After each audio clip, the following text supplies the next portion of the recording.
Greetings and welcome, everyone. Welcome to the Health, Wisdom, and Wealth Show. I'm Velyn Hawkins, your host, and I am excited to be with dear friends of mine, Meryl and CARRIE Bruno, who are part of the plantbasednutrition.org nonprofit organization. And we're going to be talking today about 6 million seeds. You ever thought about planting 6 million seeds? How long would that take? Where would you go? Who would you plant them with, and what would you be planting for? Well, we're going to be talking about transforming child nutrition. And I am so excited because this is the only conversation so far in our series of shows that we have actually talked about this subject, specifically as it relates to child nutrition. So I am excited. I want to introduce you to Meryl and CARRIE Bruno, who are the guiding force and a force to be reckoned with of plantbasednutritionmovement.org, a 501c3 nonprofit organization dedicated to providing communities with resources that support and eradicate chronic diseases while helping create a healthier planet through the wonders of a whole food, plant-based diet and lifestyle, especially focused on our children. To quote the words from a beautiful Whitney Houston, our children are our future. Teach them well and let them lead the way. And today, the biggest issue is that by the time our children will become adults, many will have experienced or will begin to experience health issues that are totally and completely preventable. We adults are charged with teaching them to care for themselves, their families, communities, the animals, and the planet in a way that benefits all of us. There's a great saying on the plantbasednutrition.org website that says the path you choose can heal you and the planet. Choose wisely. And I wholeheartedly believe in that because it is our choices that will impact our children. And they've got another great one that says, eat plants, save the world. And that means a lot too. So you can see that Meryl is the CEO and president of plantbasednutritionmovement.org. She's a certified T. Colin Campbell Center for Nutrition Studies graduate and a registered nurse. CARRIE is a board member, a practicing licensed pharmacist, certified from the T. Colin Campbell Center for Nutrition Studies, as well as certified in lifestyle medicine through the American College of Lifestyle Medicine. My brain went back 40 years to the American College of Sports Medicine, but they are going to come on board with doing child nutrition as well, because I've just called it into life. And as a major certification body, that's one of the next areas of focus for me. But right now, we're in this conversation with Meryl and CARRIE about our children and their nutrition. And what I want to do now is to say welcome to our guests. Hi, Meryl. Hi, CARRIE. Welcome to the show. Hey, Velyn. Thank you so much. Yeah, so nice to be here. Well, I am so excited to have you here because this is a conversation that I have wanted to be in and have been in bits and pieces and chunks at numerous times.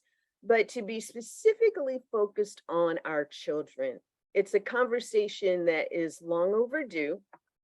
And many of us who are parents have been wondering about where these kinds of conversations happen and who's doing something that's actually focused on our children. And you guys are, and I'm proud to say that 6 million seeds has been a dream of yours. And kind of tell us how it is you brought yourselves together to birth this movement. How does the plant-based nutrition movement play a part in all that you're doing and plan to do in the near and far future? Yeah, That's a really big question. yeah. So I can start with the beginning of it, at least for how we came together. Awesome. So as you mentioned in my intro, I've taken the T. Colin Campbell Center for Nutrition Studies certificate. And that's kind of where I got started. After finishing that course, they have the option to, you're introduced to the pod system. So you can find different pods that are nearby that have people who are, like-minded, have the same mission, just, people you can partner with and get to know that are in your area that feel the same way you do about nutrition. And so I figured, living in Kenosha, Wisconsin, there's probably not one directly nearby, but I decided to check it out, and sure enough, there was, and Meryl was the contact. So it took me a while to reach out, but when I did, we talked a little bit. I came to a few of their events, and it just kind of took off from there. I was coming to events, got involved in PBNM, and then we decided, or one day, probably like 5 months later, she called me and had this bright idea, crazy idea that she thought I would go along with. And then you can take it from there. Yeah, so it kind of was an idea that was, let's say, germinating for a while. I had been involved in another project that kind of went sour, and I was sitting at home literally a year ago, just miserable because this other project had met an untimely demise. And I was looking for something else to do. My mother raised me to be one of those people that, you stay involved in your community, you try and leave the world better than how you found it, that type of thing.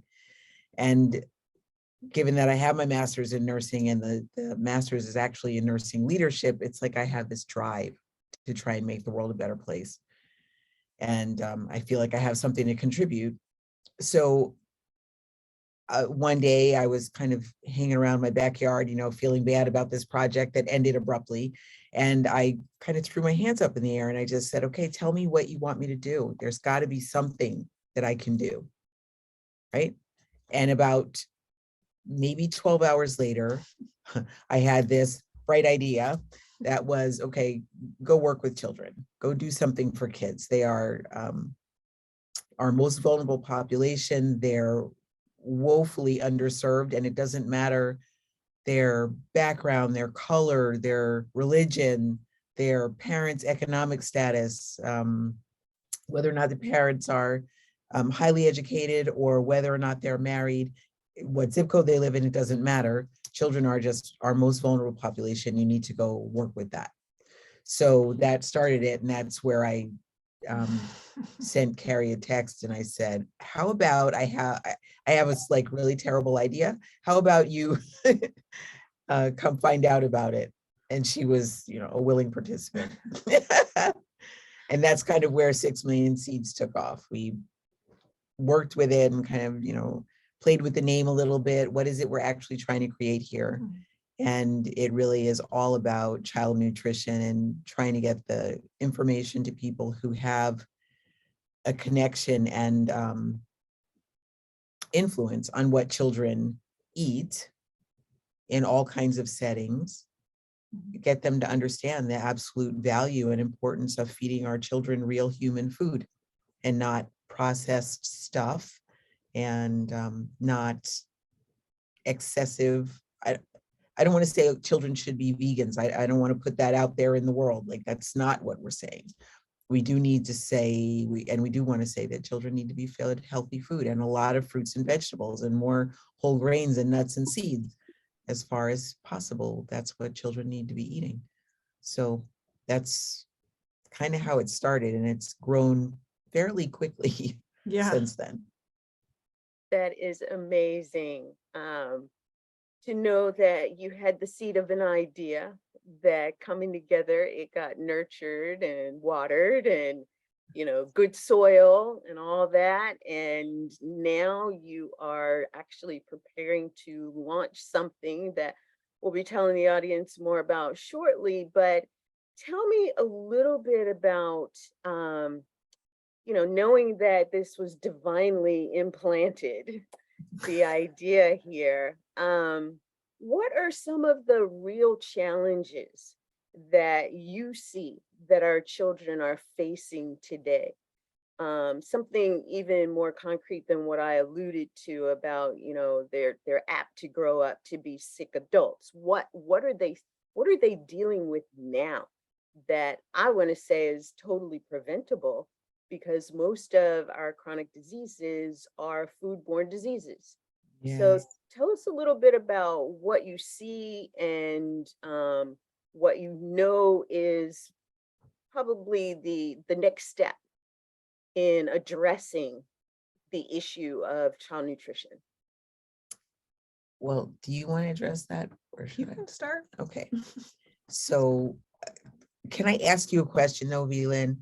Yes, Okay, so we have two screens up and one of them is frozen and one of them is not. We're smoothly communicating with you you. are good. Yes, Beautiful. All right, just want to make sure because technology is what it is. Yeah. it's that beautiful thing that flips back and forth very quickly. It does. It does. Okay. So some of the things children deal with right now, I'm gonna go back because you referred to that song that Whitney Houston sang, that we believe the children are our future. Oh my goodness gracious. So Well, and let them lead the way. yes, They- yes, and that was from such a long time ago, Yeah, right? From the yeah. movie about Muhammad Ali, I believe it was the Yeah, greatest. the greatest. Anyway, so children are in fact our future, yes, but they are also our right now. Yeah. Yes. They are our reality right now, right? And some of the things that we see as we do more and more research and we work with children in different settings, we see that when we feed children, let's say a typical American breakfast, and if it's something that's presented by the school, say they're getting the school food program, they may be getting a kind of sugary cereal. They're going to be getting cow's milk, even if it's low fat, they're still getting that. They're going to get chocolate milk or strawberry milk, maybe. They'll get fruits in maybe packed in syrup or, a little container of fruit, maybe in natural juice. Sometimes it's donut day. Sometimes it's sugar muffin day. They get lots of processed stuff and highly sugared refined foods. And for a lot of kids, those are triggers. Those foods are triggers for difficulty concentrating, poor focus, difficulty self-regulating. So they're fidgety and they're moving. I know if I eat a overwhelming amount of refined and processed sugary foods, I'm a wreck. My body can't tolerate that. I'm ready to literally crawl out of my skin if I get that. So to give that to a 5-year-old, 6, 7, 8, 10-year-old, 12, 14-year-old, it sets them up for certain behaviors in a day. So that's one thing we see. For some kids, it triggers ADHD symptoms, that again, poor focus and more likely to have outbursts or, things like that. For other kids, let's say they're going with the sugary cereal that morning, or maybe it's gotten all the way to afternoon and they're having more milk because milk is a constant on the lunch tray. Or they're having cheese pizza, pepperoni pizza, whatever, because those are very common as well.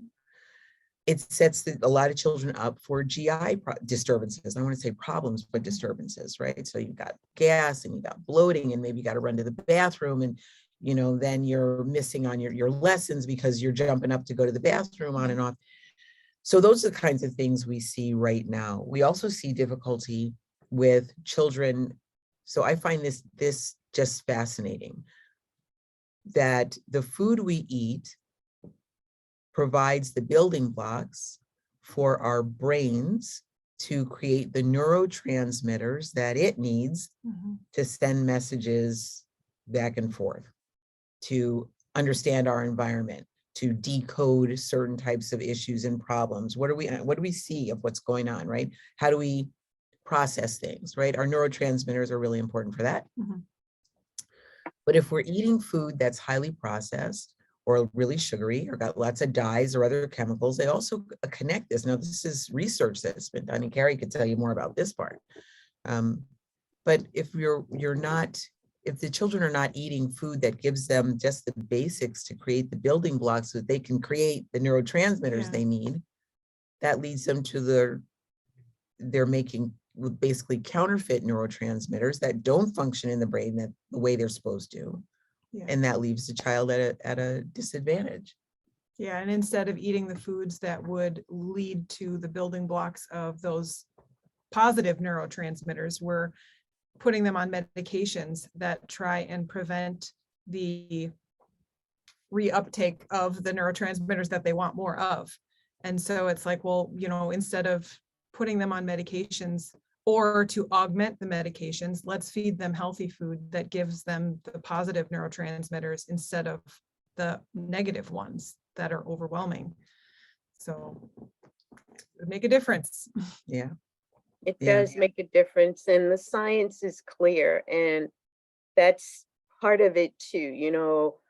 We as adults have grown up on these things, although we also realize that what we had as sugary foods growing up is different than what our kids today are having as sugary refined foods.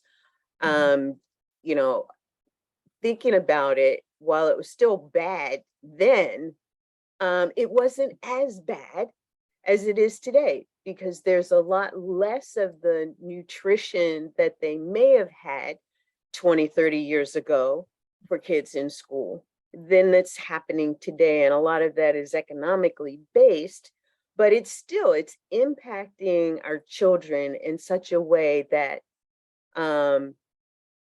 we're creating little addicts.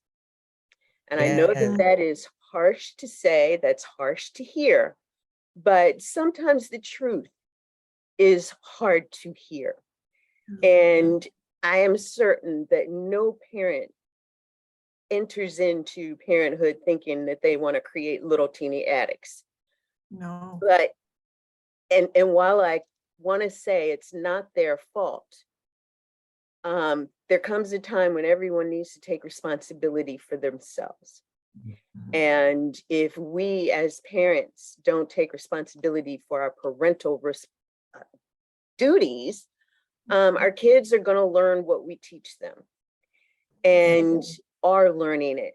And while you have people like yourself who are going into schools and other places to try and help adults to understand that it's in their hands to be able to bring this to children today, do you hear, or do you actually create the kind of conversation that is the hard truth to hear? And how do some of the adults respond to that? Well, it's a mixed response we get, right? Yeah. So, like you said, certainly as a public health nurse, that's where I spend a lot of my time in nursing. I have never ever once heard an adult say, I want to set my child up for diabetes, high blood pressure, cancer, depression, anxiety. Never, right? Every parent wants the absolute best for their children.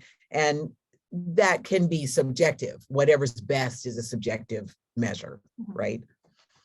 Every parent wants their children to do their best in whatever educational setting they're in. And they want them to have appropriate relationships with other people, right? That's always. When we say that food has a lot to do with how your child perceives their environment and processes what's going on and then responds to that, there's a certain level of disbelief, right? In a lot of cases. And then there kicks right in, but I grew up eating this way. Or my mom served me that and I turned out all right. Or, well, in my family, we have diabetes, high blood pressure, la, la, la, la, la. And, that's just how it is in our family.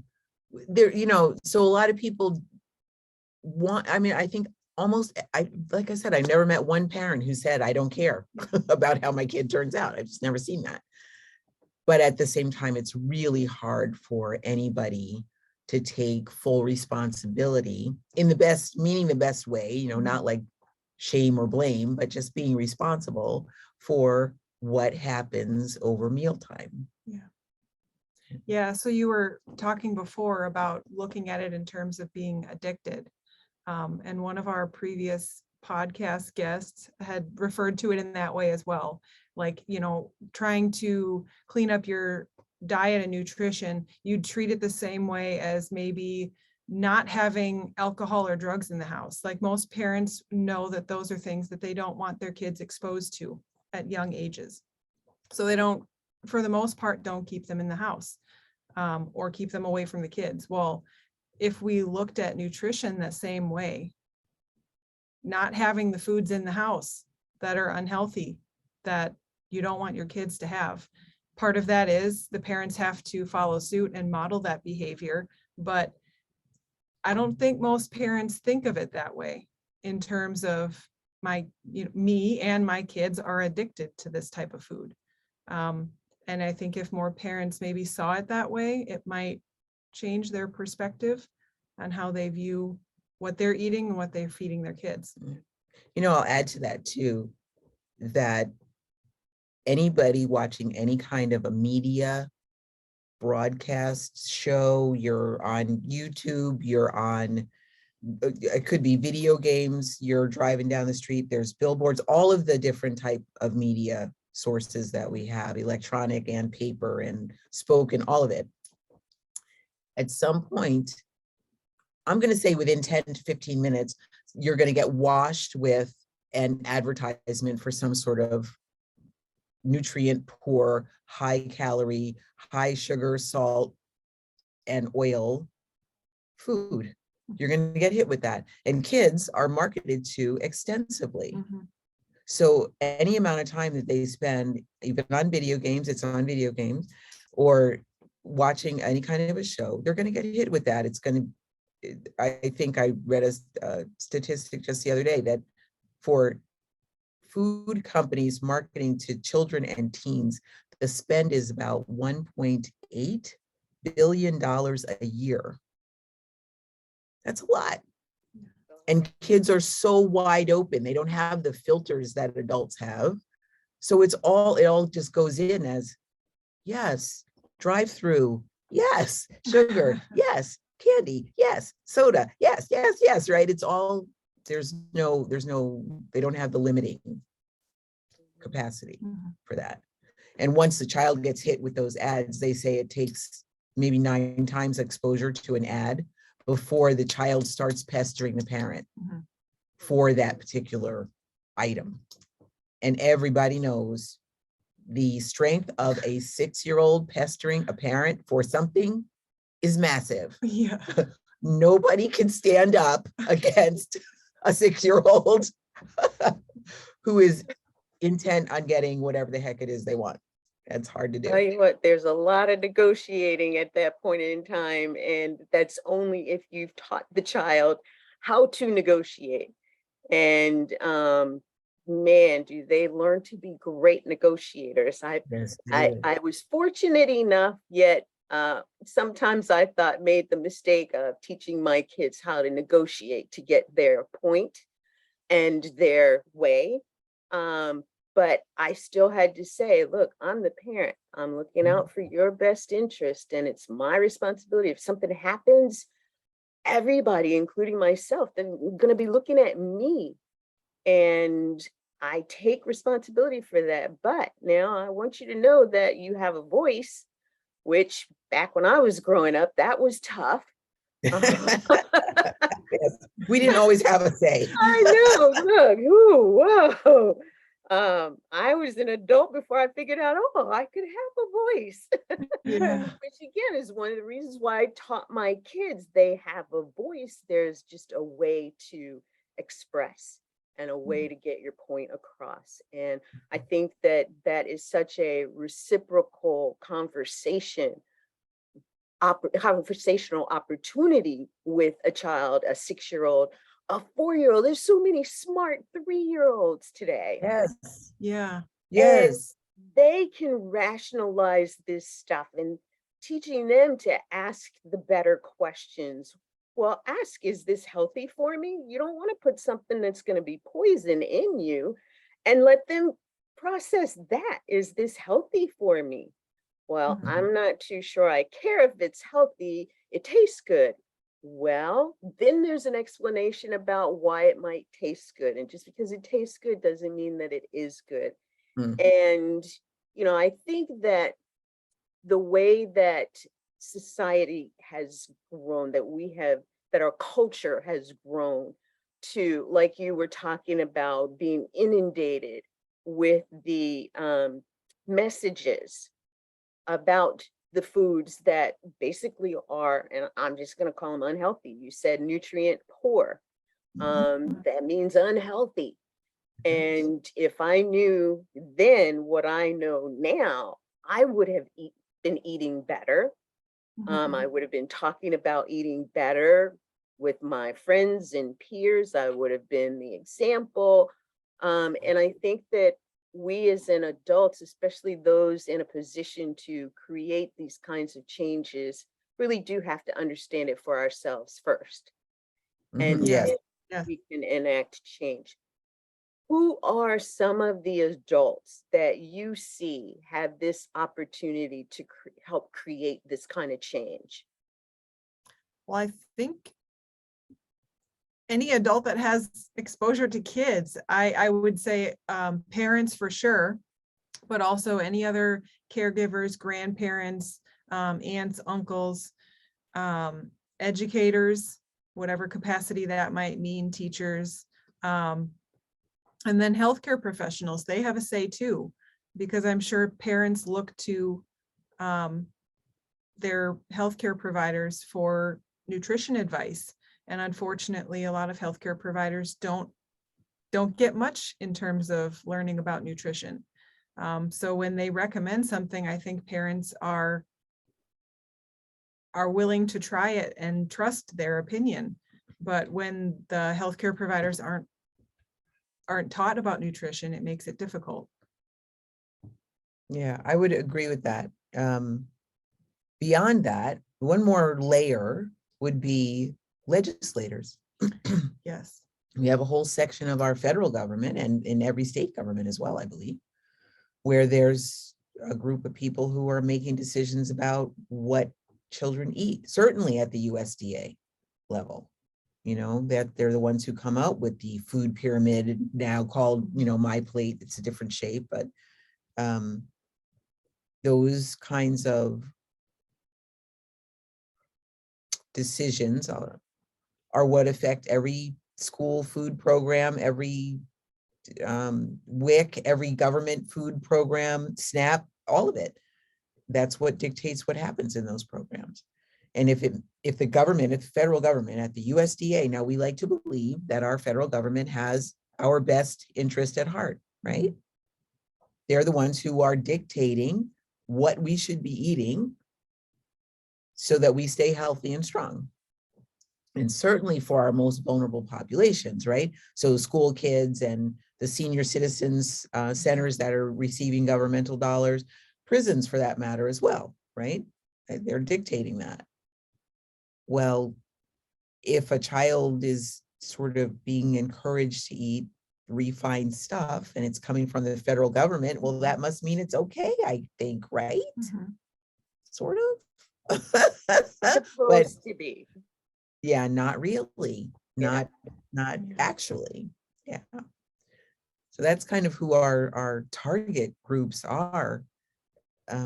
Certainly anybody who has, like Carrie said, anybody who's around kids and has any way to influence them. I would also say, you mentioned teachers, educators. Yeah. Maybe the teacher as an individual doesn't say what goes on on a given kid's lunch tray, right? But what does happen, which is a little bit more subtle, is the teacher in a classroom might on their desk, they have chips and a Red Bull, or they've got a honey bun and a Coke. Well, a child in school sees that, and a child is always learning 100% of the time. They're learning. Yeah. So they have a teacher, the teacher is doing this, that must mean that's okay to do. That's something that I could emulate. Yeah. That's something that would get me through a day too, right? And also I know my mom used to be a teacher. Now she's retired, but she used to mention, you know, when they would play games or do something in the classroom and they would give rewards. Well, what's that reward? It's most often candy or something that's Right. not very nutritious. Right. So if we either cut out food rewards or made it, you know, made it more nutritious, that would make a difference too, because they're learning that as well. Great, great insights. And, you know, I guess most influence happens for children while they're in school, only because that's where they spend the majority of their time. But I know that there's also some, I'll call it peer um, interaction that either can build or shame a child into wanting to do the right things, you know, eat the right foods. I remember having a conversation with my grandson, and I would ask every day, "What'd you have for lunch today?" And when I started saying, you know, if you added a salad to that piece of pizza, you'd at least try and balance it out a little bit. And, you know, not to make a big deal about it, because he did say that they had salad there and you get to choose if you're having salad. And I was like, well, why not choose it? I mean, it's good for you. You know how you feel after you just eat, you know, a bunch of pizza and go back to class. What do you feel like when you eat salad and maybe a slice? Do you feel better? Do you feel the same? And having him go through that thinking allowed him to start to make some better choices. And I didn't stop asking the question, so what'd you have for lunch today? You know, I sounded to me like a broken record, but I think from him, it sounded like I cared about how his day went. And, you know, I want to say that there are things we can do to encourage parents and educators, especially educators who are also parents, about how to bring this change, this shift in what we're taking in as nutritional food. And what are some of the things that you might suggest that parents, grandparents, others might do to help our kids to start thinking differently, to start opening to the idea of, oh, there's healthy food, there's unhealthy food. I didn't even know. Yeah. What would you say?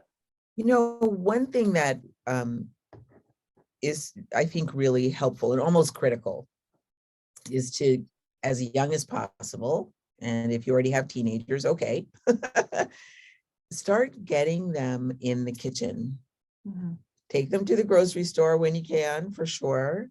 If it's a young child, encourage them, okay, today we're going to look for red fruits and vegetables. Tell me what you can find. Go through the rainbow. I mean, that's a playful way to do it. It's not so heavy. It's not, you know, odious. Look for red fruits and vegetables, and then we're going to make something with them, right?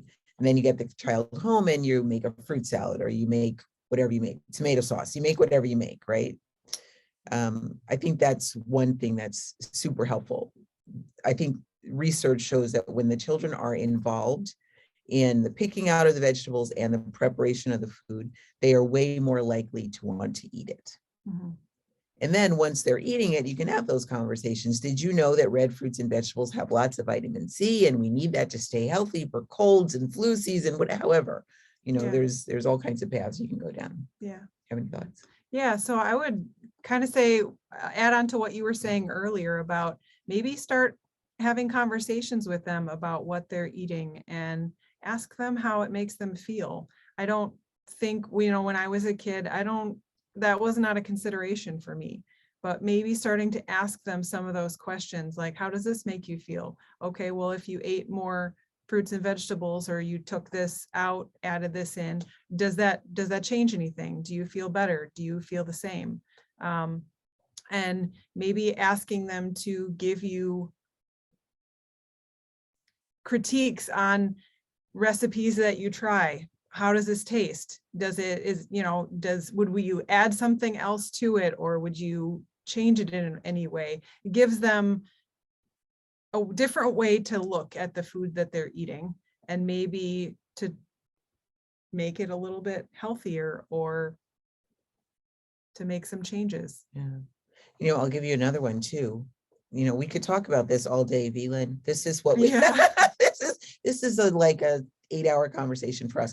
But one thing you can do, which is really great for kids who are learning how to read or who already know how to read, ask them to read the ingredients labels on these processed foods.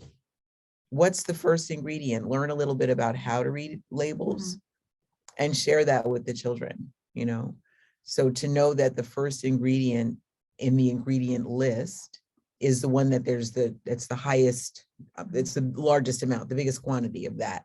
So if the first thing on the list is sugar or salt, that's mostly what you're eating. If in the next 5 ingredients, there's 3 other names for sugar and 4 other names for salt, okay, you know that, right? They're doing those kinds of things with the label. Also, if somewhere in that list, it's let's say a paragraph long list of ingredients, if the half of the ingredients are names that you can't even pronounce and you can't imagine what those would be, well, then you know that it is mostly chemicals and it's not really food. These are food-like substances. These are not really food. The body does not recognize isodiazine, propyl lactate, palmitate. It doesn't. That's not. I don't know that that's a real chemical. I just made that up. But it sounds like an ingredient on some stuff that I've read. And that's exactly how your body's going to respond to it. Like, I don't know what that is. What do I do? But if you can get your children to start reading labels and say, okay, the first ingredient maybe is wheat, and then it's apples, and then it's cinnamon, and then it's nutmeg, and then it's, vanilla. Okay, well, that's real all food. Things they can pronounce and they know what they are, then that's a good start. Right. And I love that. Those are some really great suggestions about getting the children involved in this whole concept and idea around their own personal nutrition. I mean, it's amazing how much we, and sometimes even as parents, call ourselves protecting our children by providing everything for them so that they don't even know what's happening around them a lot of times.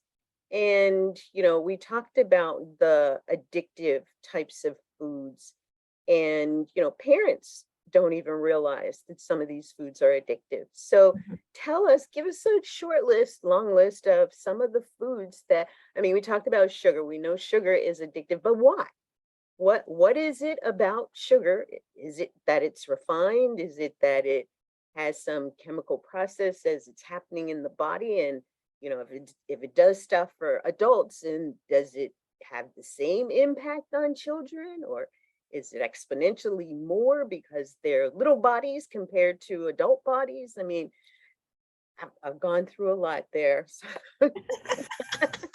help me out with some answers, please.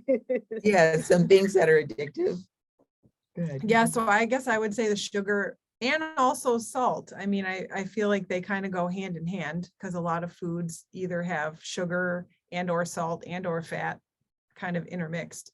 But yeah, I think your taste buds get used to or addicted to those types of foods, and it causes you to continue to want them, and you don't even realize how much that drives your food choices until you maybe try to limit them a little bit, and then you realize, okay, your tastes change a little bit, and you realize how dependent on those certain ingredients you become. Yeah, so there was a book written by Doug Lyle, I believe, maybe in conjunction with Alan Goldhammer. I'm not sure if that was a 2-author work, but the book is called The Pleasure Trap. And it talks all about that addiction to food, and how even when we know consciously we understand that eating pounds of candy at a time is not a good idea. We don't stop because it feels so good. It hits some center in the brain, a pleasure center in the brain, very much like any of the great drugs hit, like cocaine or any of those drugs that are sort of pleasure oriented. And it starts this thing called a dopamine cascade where we get a chemical hit from eating these kind of foods. There's an analogy where they talk about how, I'm not going to be able to tell you what country, but let's say it's India. They trap monkeys by putting a banana in a small basket or a box. And the hole to get to the banana is big enough for the monkey to put their hand in while it's flat like this, while they can go in. But the minute they are able to grab the banana, which they do, they can't pull their hand out again, right? And even though the monkey knows I can drop this banana and I can get out of here if I want to, the monkey will stay right there, holding onto that banana and let a human capture them, because they are so intently focused on having that thing, that banana, that ultimately is going to lead them to a life of imprisonment. And that's what we do with foods. It's a very similar thing. That's the pleasure trap. So another one, you asked, like, what other foods are there? Cow's milk is a big one, very addictive, highly addictive. Cheese, oh my goodness. So many people, when they go to change over their diet, the first thing they say, yep, I just can't give up cheese. We live in Wisconsin. Okay. So we're in the dairy state. Let me tell you how many people would rather go to war than talk about giving up cheese. We've had these heated conversations with people. It's something. Back to your reference before, cheese actually has addictive chemicals in it that keep you coming back. And so there's a reason for why people have such difficulty giving those up. And sometimes people think, well, this is a more natural type of cheese. And I have to say too, is it cheese or is it cheese? Because it's cheese that we're talking about here, right? And then it's like, well, if I give up my cheese, what do I do? Well, there are kinds of cheeses that can get made out of real food, nut cheese, cashew cheese, almond cheese. I mean, there's so many natural types of cheese versus the cheese that we think and even call sometimes real cheese. I mean, how many advertisements have you seen in the last week that have talked about it made with real cheese? It's like, really?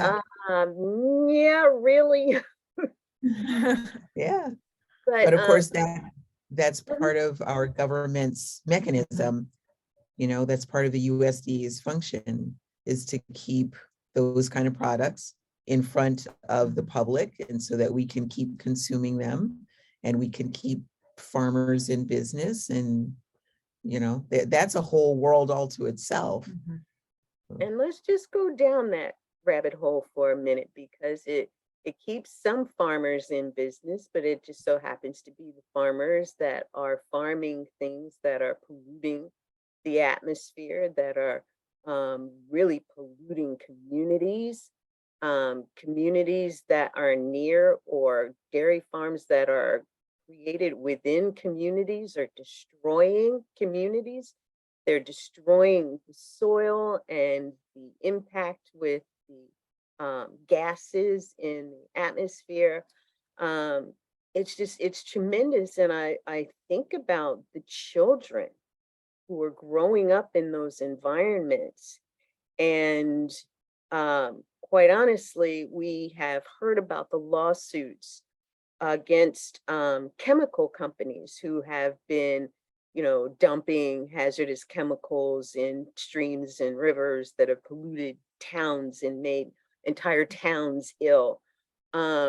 We have yet to really see the impact of some of these farming communities and the waste that they are creating, not to mention the gallons of water and the amount of, food that is grown other places that are fed to them, those animals that are going to slaughter. So, what's the life cycle of that versus the same foods can be fed to humans that could create more ideas for modern mechanization and modern health.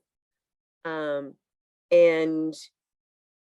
I know it's a difficult conversation to be in sometimes, but how do you address the political side of this issue? Do you have an opportunity to talk with the politicians and to, put a bug in to plant seeds in their ears? Yeah, well, that's such a timely question, actually. So I just the other day had a chance to speak with a couple of politicians, and that turned into a more fruitful conversation. Went back and had a second conversation with one of them.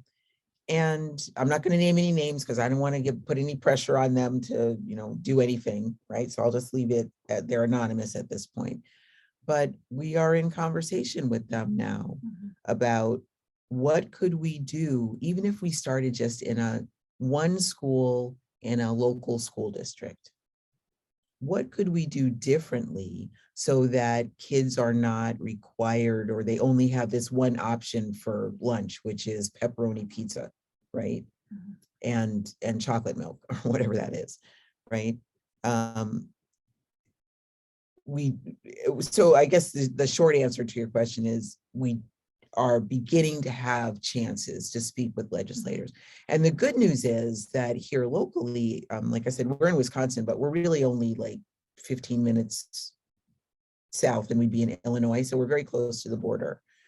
Illinois just passed a law, signed into law by the current governor, that by August of 2023, children have to have at least the option of getting a full plant-based meal as long as they ask in advance. Now, there's some funny words in there. Ask in advance. Does that mean ask in September and you can get it in October? Or does that mean ask this morning and you can get it this afternoon? I don't know what that means, ask in advance exactly.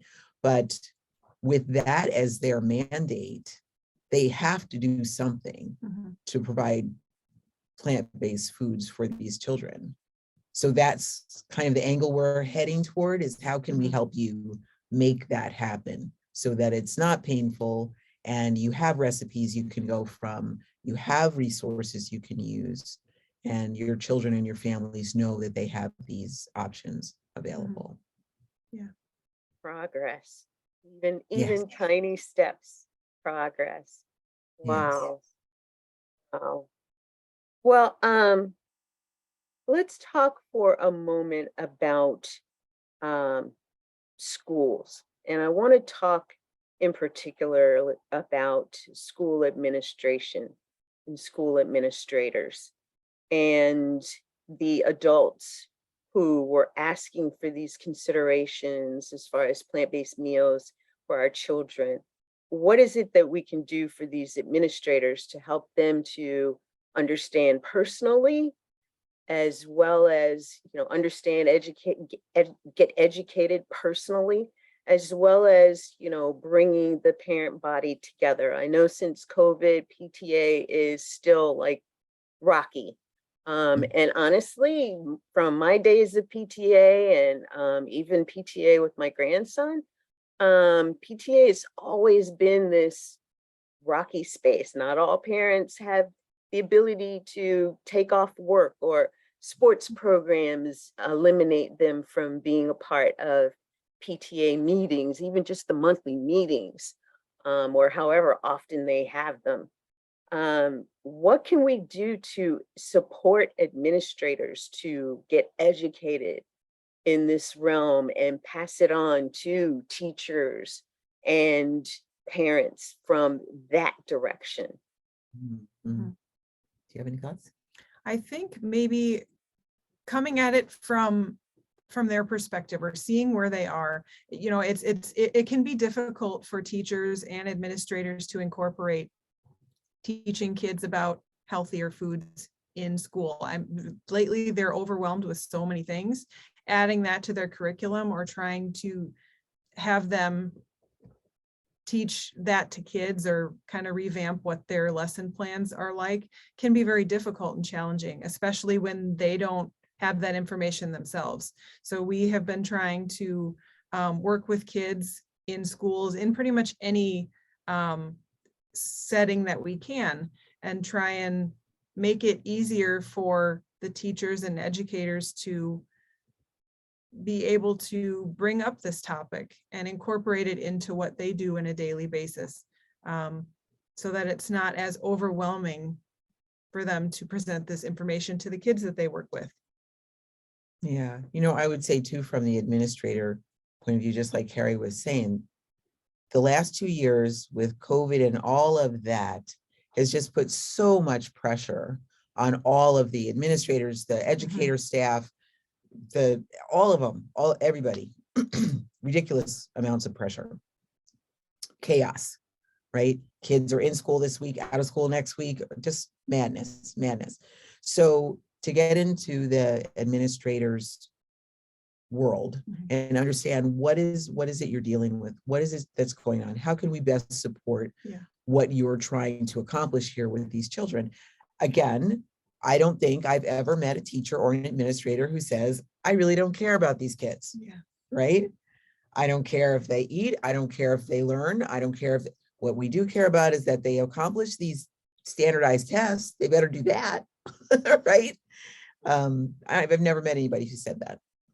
So if we can, when we get a chance to speak with administrators, to educate them about the impact of nutrition on how the child performs, their behaviors, their ability to sit and focus and attend, right, and learn, and be able to perform those tasks or those, report that information, give it back on testing and things like that, I think is one critical piece. Another thing is, for schools, a lot of schools actually don't have kitchens anymore. Kitchens have been sort of dismantled in a lot of locations, not all, but a lot. So there's no actual cooking that goes on in the school.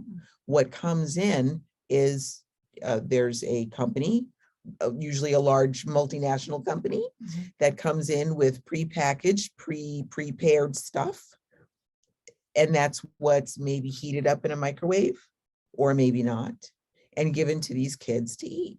There's always milk, there's always sugary things, and that's what the kids get. So part of what we would encourage is that there would need to be a retooling of your kitchens.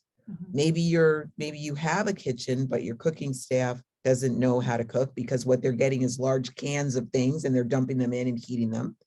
So there's a certain amount of education that has to go in of the cooking, the kitchen staff, the dietary staff. There we go. And another thing, okay, so here locally, we have a lot of people who speak other languages. Is your kitchen staff speaking English? Do we need to provide the education, or do you have to provide education in a different language? How does that look? You know what I mean? There's just so many different pieces that go into play there.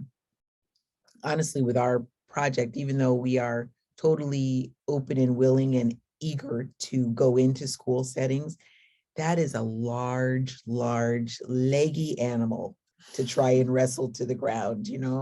We, at least initially, we've been focusing on when the child is not in the school setting. So what happens breakfast before you go to school, dinner after you come home, Christmas break, summer break, spring break, what's happening on the weekends? What are we feeding our children, right? There are some great organizations that are spending hyper concentrated effort on moving the needle in schools.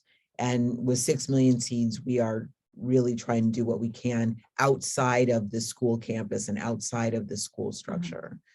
Partly because it's, like I said, a leggy animal. The other part is that what happens in schools is carefully, closely controlled by very powerful interests, as well as the USDA, which is also a powerful interest. And they have a lock on a lot of what goes on there. Yeah. So. And I think, yeah, getting parents to realize that, you know, they may feel overwhelmed and like they can't make a difference with what food their kids are getting in schools. But a lot of the time, like breakfast and dinner and holidays and weekends, that they can control.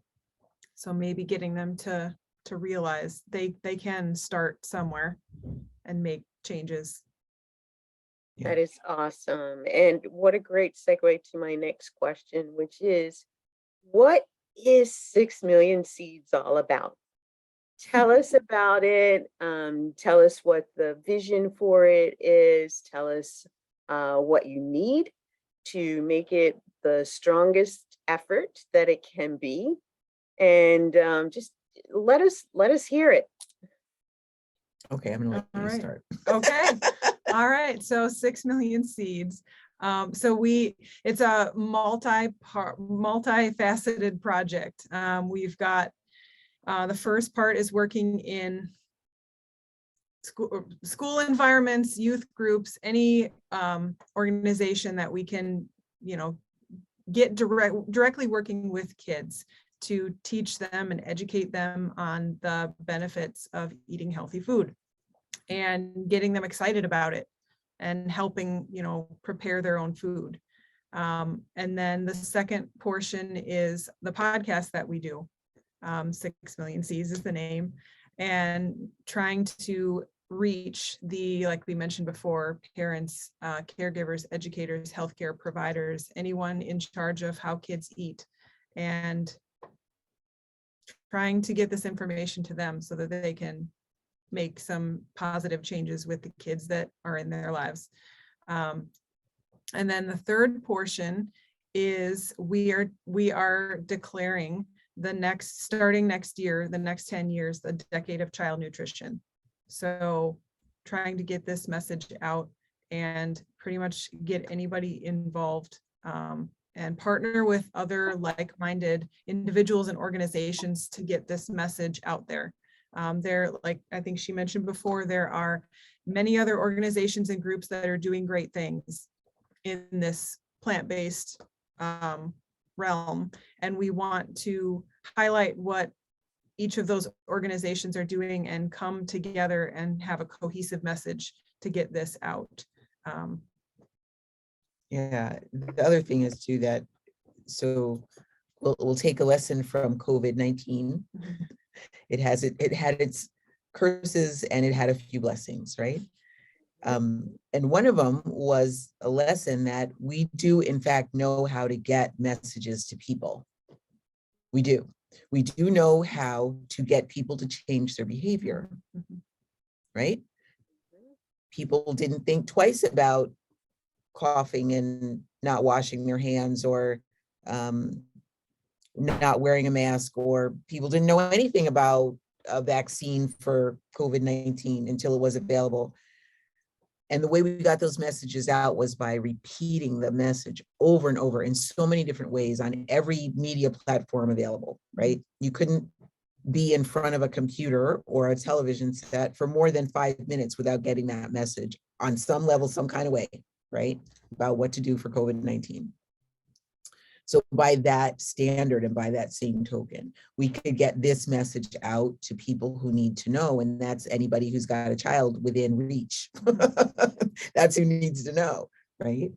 So our goal is to work with, like Carrie said, like-minded and like-missioned organizations, be that individuals or groups or for-profits or nonprofits. For-profits are a little bit sketchier, I think, for us to work with, only because money's involved in those cases, you know, and they may be led in different directions depending upon who's paying for their time. but to work with like-missioned and like-minded groups so that we can work cohesively to get the message out, and in some pretty unconventional ways. Mhm. Because like we said, money still talks, right? So it's hard to imagine that we could get the message out about the value of broccoli and blueberries when McDonald's and Burger King and Coca-Cola and Kraft Food and Hellman's mayonnaise and all that has so much more money than we ever Yeah. will, right? We will never have the advertising budget that they have. So we have to be a little bit unconventional. We have to be quite innovative Mhm. to get the message out to parents and caregivers and educators and healthcare professionals. But that's our goal. One thing I would like to say too is that our name, 6 Million Seeds, actually means something. You know, it wasn't just something we came up with. Well, sort of. It was something we came up with, but it hasn't mean. There was some thought Yeah, behind there it. was some thought behind it. Thank you. So the 6 stands for the 6 plant food groups that we like to call attention to. So there's fruits, vegetables, nuts and seeds, whole grains, beans and legumes, and mushrooms. So that's the 6 groups. SEEDS is an acronym that stands for Students Educated in Environment, Diet, and Sustainability. And the million is actually kind of low ball estimate. We would like it to be a gazillion, but that's not a real number. So we figured we better just stick with million, or maybe we could go to billion one day. But we'll start small. We'll start with million and we'll go up from there. I love it. I love it. You brought so much into that, and I really appreciate that. The long view being the decade of child nutrition for beginning in 2023, and the name 6 Million Seeds. I guess what do you call it? I want to say a seed has within it, it has an outer protective coating, but within it is its what do you call it? There's a word for it. The inside of a seed, it's flesh, Okay. Yeah. right? Although I don't want to use that word, because Right. if we're looking at the healthy side of things, well, I guess therein lies the dichotomy that we live in. We know that the inside of a fruit is also called its flesh, just like animals also, inside their skin is flesh and we eat that, although many of us have stopped. The inside of a seed is there is another name for it, and I'm certain that it's going to come to me as soon as we finish the show. That's right. Yeah, I'm drawing a blank also. Yeah. Because while it is flesh, there is some other name for it that is what I'm looking for. That is the real substance of Okay, I'm gonna Google it while you talk. You go ahead. Okay. Because the acronym for SEEDS is what again? S is Students educated in environment, diet, and sustainability. that is preparing us for our future. And one of the things that I know we kind of talked about a little bit before was, creating the next generation of leaders. I know that when I was growing up, the adults that were a part of the circles that I was in as a child were talking about creating the next generation of leaders. And I, as a young adult, thinking about my children and creating the next generation of leaders. And today we're doing the same thing. It's how we're doing it and what we're educating them around. And one of the things that when you were talking came to mind was, places like Ronald McDonald House and, children's hospitals, where we know that children are there because of these horrific medical issues that they're undergoing. And, you know, I often question, what are they feeding those children? Okay. And I happen to know that Ronald McDonald House is maybe not feeding their children 100% the best food. Now, I'd like to say that they might be trying, but all of the hospitals and, you know, like with our medical system, they just aren't geared to take nutrition to the next level, knowing that nutrition is a cure for cancer, is a cure for, you know, obesity and diabetes and, you know, so many other chronic illnesses that our children are even suffering from. Adults suffer from them, and, you know, many medical professionals even suffer from some of these chronic illnesses. And we're talking about getting nutrition added into the medical school curriculum. Well, should we also be advocating for adding it in the educational systems, educational curriculum? No Yeah, kidding. I You feel they know? go hand in hand, yeah.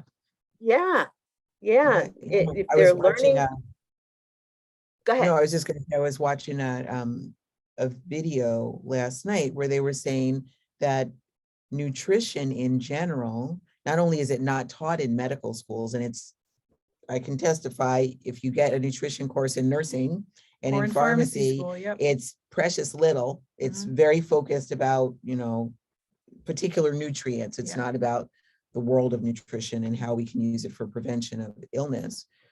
But in medical school and in medicine in general, it's not even a part of the paradigm. Nutrition is not considered. It's considered maybe an adjunct, go talk to the dietitian, call the dietary staff. Okay, you need some parenteral nutrition. We're going to put it in through your vein because you've got oral throat cancer or something and you can't swallow. But in general, nutrition is not even a consideration at all. And that needs to change It Yeah. really with does. what we know, and decades upon decades old documented scientific proven studies have shown the benefit of prevention and cure by nutrition. You know, what we do also know is that as the pharmaceutical industry has done the things that have increased their economic ventures, by that same token, they have sought to decrease the impact of the natural path to healing. And we are so out of balance that it's going to take decades in order to create the change that really needs to happen. And many are predicting that we don't have a decade. You know, our soil is changing so drastically. I mean, one of the things that comes to mind for me is the impact of COVID. You mentioned had so many devastating effects, but it had so many real blessings to come out of it, to just see in a matter of a few weeks how the atmosphere cleared Wasn't that when something? cars weren't on the road, when factories weren't blowing all that they were blowing. And just to know that in a few weeks that changed, and we are now, you know, what, 2 years later, and we're pretty much back to norm. And I'm like, we're bound to have another incident. I mean, wouldn't it make sense that we were just preparing to have another incident? And in the meantime, what is happening? In the meantime, we've got things like 6 million seeds that have been birthed and brought to the forefront. And we all have an opportunity to share in the transformation of child nutrition by being aware that an organization like yours is here. How do people get in touch with you? we'll have the information below this video, but tell us how people get in touch with you. Well, for sure, the easiest way is you can send us an email. Easiest, you know, we will definitely make sure the information is underneath, but all those at this and hashtag that, okay, I'm a little too, I'm not that savvy. I'm not all into all of that, right? The easiest way is an email. You can send it to 6mseeds@pbnm.org. And that gets to both Yes. Carrie and myself. And also we have our website as well. Yes. It is the bigger organization, Plant-Based Nutrition Movement, and 6 Million Seeds is on there as well. And that is pbnm.org. Yeah. So people can reach out either way. I love it. I love it. And again, all of that information will be, including the hashtags, will be below this video. We want to help you out as much as possible to be able to find this great organization. You can contribute as a volunteer. You can contribute by donating, because the work that they're doing, for the most part, and tell me about it, you guys are doing at no cost to the organizations that you serve, but there Right. is always a cost. So helping to defray some of that cost to add to what it is that the organization is doing would be so welcomed. So tell us just a little bit more about where you're headed and what's on the table for 6 Million Seeds and plant-based nutrition movement.org. Okay, maybe I'll take this one. Yeah, that is totally your realm. So coming up in December, we have our, well, let me back up. Sorry, I got ahead of myself. Okay, so in September, we have an event with Jane and Ann Esselstyn. They will be doing an online presentation all about healthy food for kids. Just making it easy so that, you know, it doesn't have to be overwhelming. It doesn't have to be super time consuming. Creating meals, breakfast and lunch, dinner that kids will eat and you can feel good about feeding them. So that's one thing. That's September 27th, I believe. And more information about that is available both on our website and on Eventbrite. In December, we will have a kickoff for this decade of child nutrition. We're still playing with the title, so we don't quite have that nailed down, but that'll be a 4-day event, all online again, where we will have at least 8 to 12 presenters, all from different facets and areas that have something to say about child nutrition. So we've got a pediatrician, plant-based pediatrician, Dr. Yami is going to be on with us. A couple of dietitians, I believe. One of them is Ivelisse. Is Ivelisse a dietitian? No, she's a pharmacist. Ivelisse Capo is a pharmacist, and she also is a Food for Life instructor. She'll be giving some of her wisdom. Leanne Campbell, who is Dr. T. Colin Campbell's daughter, and she's also, I believe, executive director of the Center for Nutrition Studies, will be talking about regenerative farming practices, which is her passion in building community. So we've got a lot of people who have all kinds of different things to say about health and nutrition for the planet and individuals. Will be on that kickoff. And then January, we have the big launch for the decade of child nutrition, where we'll have meetings over the course of the year and just start hammering out, planning out how we're going to approach this so that we can all be on the same page. And I sort of, the image I have in my mind is of a soccer team, that when a soccer team is moving a ball down the field, they try to stay in line, right? They march this way and they pass the ball back and forth, but they stay in line. So that's kind of what we want to do with this coalition that we're building of other organizations who are also engaged and who see that it's of value. I haven't heard anybody yet who argues that child nutrition is a ridiculous, pointless endeavor, Yeah, you know? I don't Ev- think anyone would say No, that. no, they would be heinous, awful people if they said that out loud. Right? So, Exactly. yeah, yeah. So, you know, working with other organizations to start moving it down the field, and totally guerrilla marketing type, you know, under the wire, we're gonna, you know, handle it in as economically appropriate way as we can, and innovative and eye-catching kind of ways is what our goal is. And then just, you know, create milestones that, so by the end of the decade, not that anything has to end at 10 years, right? It could be something that goes on far, far longer than that. But so that by the end of the decade, we've made a difference, that we can see there's a drop in childhood obesity rates, or there's a drop in childhood type 2 diabetes rates. Yeah. That the world is getting healthier, that the, you know, maybe children are eating more fruits and vegetables, and there's less of a demand for the animal products that have such a negative impact on the environment, like we were saying earlier. That's our goal. That's what we're after.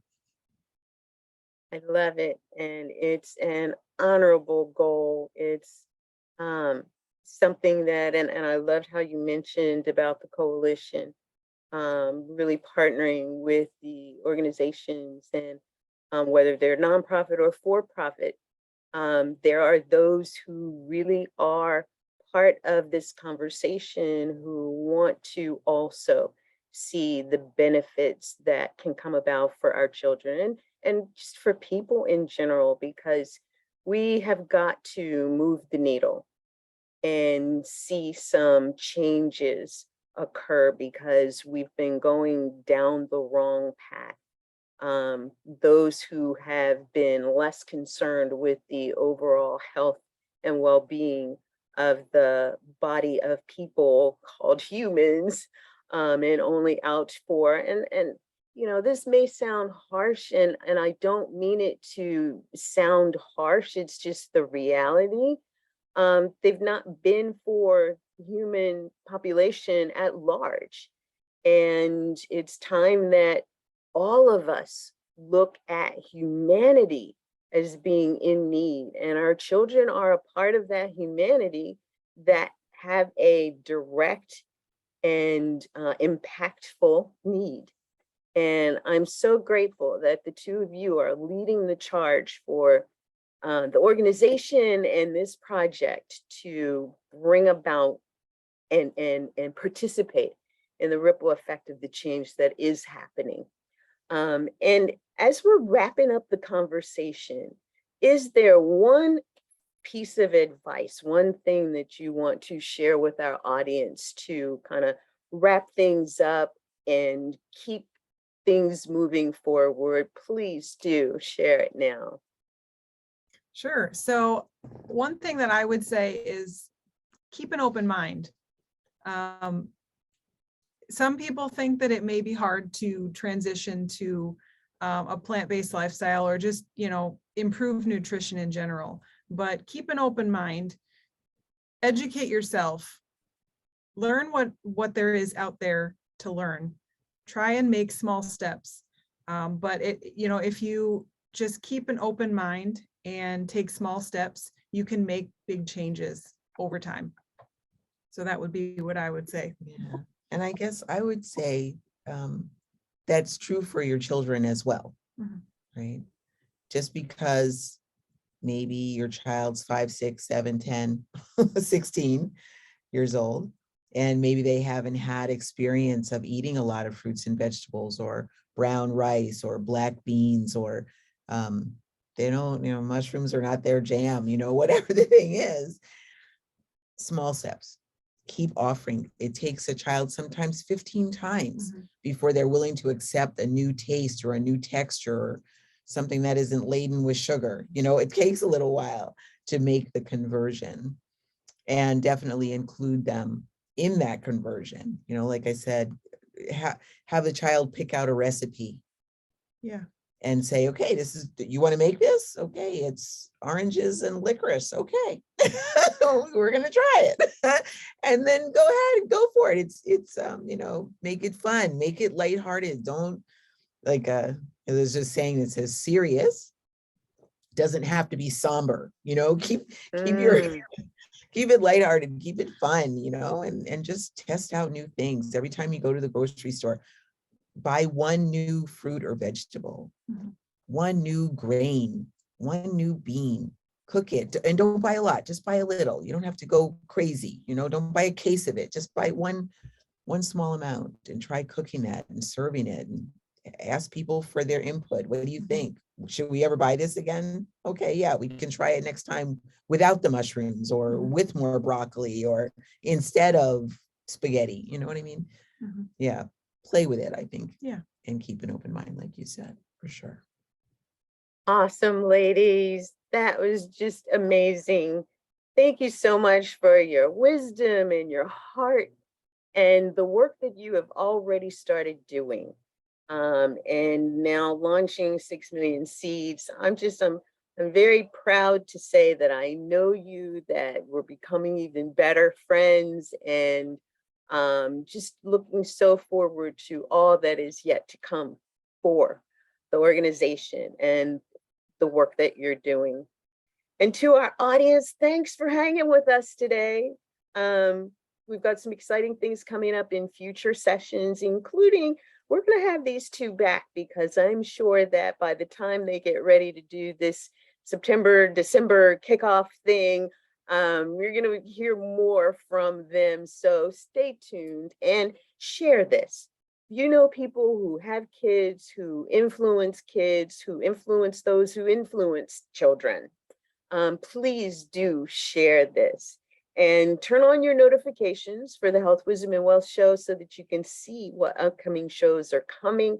And again, do us the favor of sharing. Just click the share button, grab the link, and put it out to those that you care about, because we care about our children. Thanks again, everybody. I so appreciate you being here with us on this episode of the Health, Wisdom, and Wealth show. Until next time, be well, live, love, and be a bigger positive impact maker in your world. And we'll see you next time. Bye for now. Bye-bye. Bye.